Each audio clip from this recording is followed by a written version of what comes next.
วันนี้ก็ฝนตกนะชุ่มชื่นเบิกบานนะธรรมชาติของต้นไม้เมื่อได้รับน้ำก็จะย่อมมีสีสันนะสีเขียวนี่ที่เห็นอยู่นี่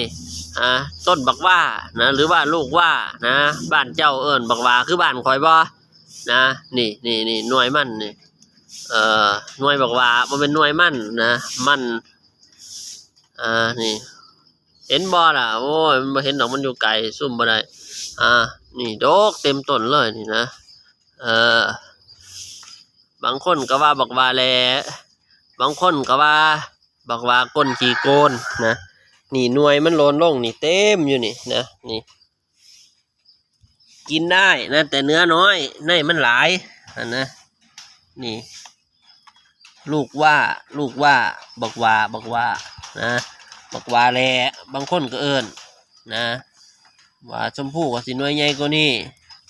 ว่าขี้มดก็สิหน่วยก็น้อยกว่านี้ลงมาอีกนะมีหลายบักว่านะหลายคนก็มากินอยู่นะหลายคนก็กินบ่เป็นนะบางคนก็ว่ากินไปแล้วมันคือ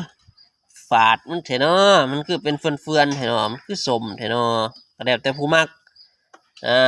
นี่คือซุ่มมันโลนลงมา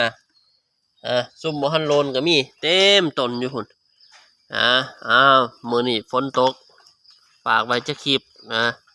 ฝนเต็มหน่วยนะดกขนาดเลย